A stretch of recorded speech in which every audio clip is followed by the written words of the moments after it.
अस्तित्व हमारी प्रार्थना सुने। ध्यान का ये सूत्र है कि श्वास जब 72 अंगुल पे होगी, श्वास जब 64 की गिनती 1 मिनट में पार कर जाती है, तो उस मनुष्य की ऊर्जा मूलाधार में पहुंच जाती है।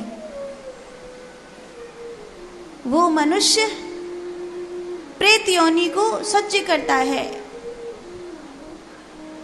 इतनी तीव्र श्वास नहीं होनी चाहिए। एक स्वस्थ मनुष्य की 1 मिनट में 16 श्वास होती हैं।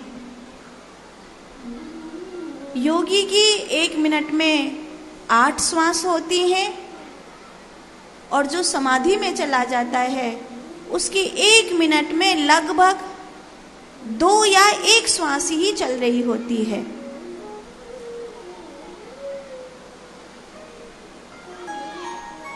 अगर साधारण संसारी के साथ ऐसा हो तो उसे डॉक्टर को दिखाना चाहिए, लेकिन अगर ध्यान में ऐसा हो तो उस समय उस व्यक्ति को उठाना नहीं चाहिए, क्योंकि वो उस समय दूसरी ही दुनिया में होता है।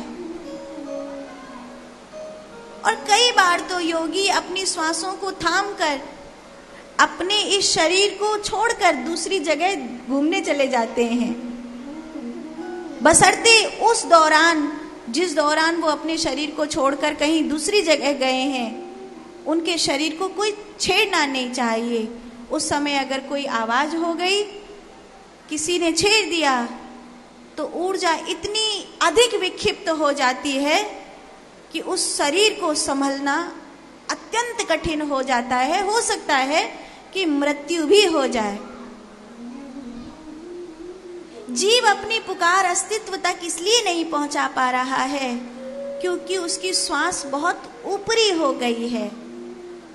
श्वास जब 72 अंगुल पे होगी, अर्थात नाभि से 2 अंगुल नीचे तक पहुंचती होगी, उस समय जो प्रार्थना करी जाएगी उसे अस्तित्व सुनेगा।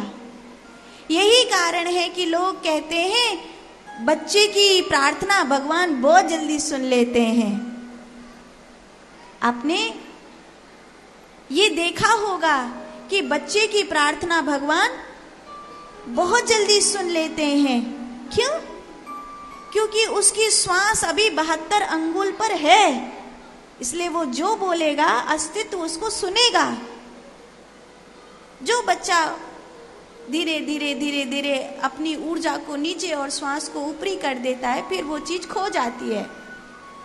वो चीज खो जाती है। बड़े होने के बाद ऑलमोस्ट लोगों के पास से खो जाती है।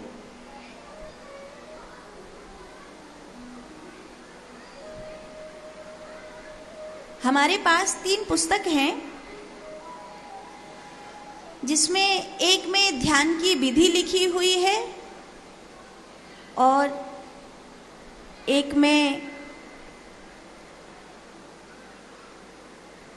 ध्यान में होने वाली अनुभूतियों को लिखा गया है और एक में ध्यान में प्रवेश करने के लिए कुछ मुद्राओं को लिखा गया है। आप जब हमारे कार्यालय पे पीछे जाएंगे तो वहाँ आपको ये तीनों पुस्तक रखी हुई मिलेंगी। अगर आप एक साधक हैं, अगर आप एक योगी हैं, अगर आप एक भक्त हैं, तो आपको ये किताबें पढ़नी चाहिए। हमारे कार्यालय पे हैं। आज ये किताबें आपको कार्यालय पे उपलब्ध होंगी, आप चाहें तो ले जा सकते हैं। उन्हें पढ़िएगा। मुझे लगता है कि आपको बहुत अच्छा लगेगा, क्योंकि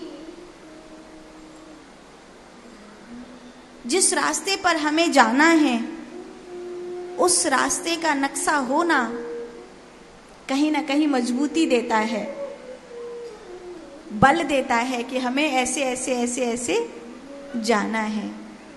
और जाना तो हम सभी को ध्यान के मार्ग पर है, शिव के मार्ग पर है।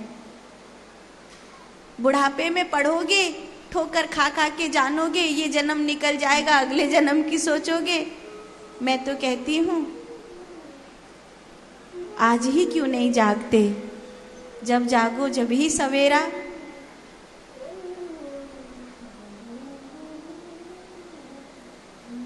जिंदगी दोबारा नहीं मिलती।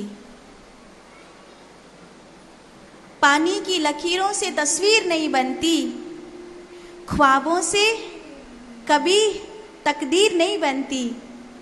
पानी की लकीरों से कभी तस्वीर नहीं बनती, ख्वाबों से कभी तकदीर नहीं बनती।